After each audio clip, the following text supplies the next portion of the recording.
Redirecting resources. Certain CIA employees and offices have focused on promoting divisive ideological or cultural agendas and fostering a damaging culture of risk aversion and complacency. As soon as possible, the director should divert resources from any activities that promote unnecessary and distracting social engineering. The director should implement changes in promotion criteria that reward individuals for creative thinking and quality of recruitments and products rather than numeric metrics or the achievement of benchmarks that are not essential to the mission.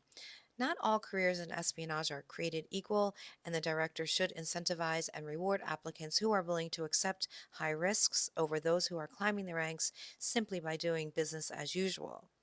The director should refocus the CIA to an OSS-like culture and mandate that all CIA employees acquire, as a condition of securing senior GS-14 plus rank, additional or enhanced language skills, technical or cyber expertise, or field training, or serve in overseas assignments.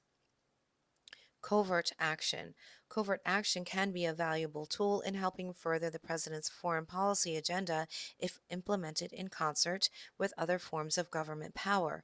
As codified in the U.S. Code, the term covert action means an activity or activities of the United States government to influence political, economic, or military conditions abroad where it is intended that the role of the United States government will not be apparent or acknowledged publicly. The President initiates a covert action with a written finding that explains why such an action is necessary to support identifiable foreign policy objectives of the United States and is important to the national security of the United States. The statute assumes the President will use the CIA as a principal action element to achieve the objectives of covert action findings. However, the President need not feel constrained to utilize only the CIA. Each finding shall specify each department, agency, or entity of the United States government authorized to fund or otherwise participate in any significant way in such action. For example, the Department of Defense maintains certain clandestine capabilities under Title X authorities that may resemble but far exceed in scale similar capabilities outside of DoD. Generally, such DoD capabilities can be employed outside a combat theater only if they are determined to be traditional military activities.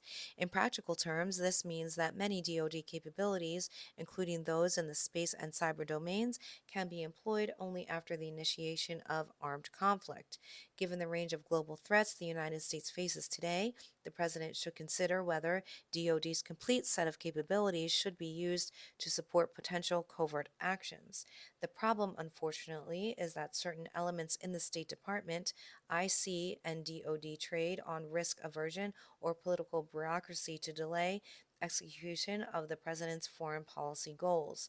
A future conservative president should therefore identify individuals on the transition team who are familiar with the implementation of covert action with a view to placing them in key NSC, CIA, ODNI, and DoD positions. These knowledgeable teams can assist in any review of covert actions and potentially planning for new actions.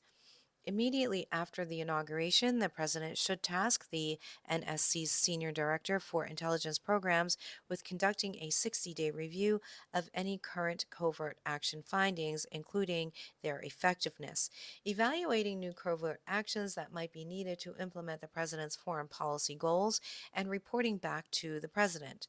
Such an assessment should be conducted independently of the agencies responsible for the actions under review.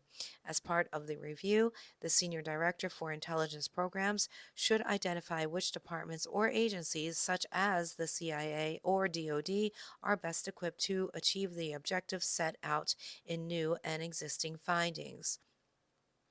After the 60-day review, the President should demand creative thinking and a clear strategy as to how covert action fits within the President's broader foreign policy strategy to include possibly modifying or rescinding any current findings, drafting new findings, and streamlining or eliminating needless bureaucracy, particularly at state, to facilitate more expeditious decisions on tactical covert action.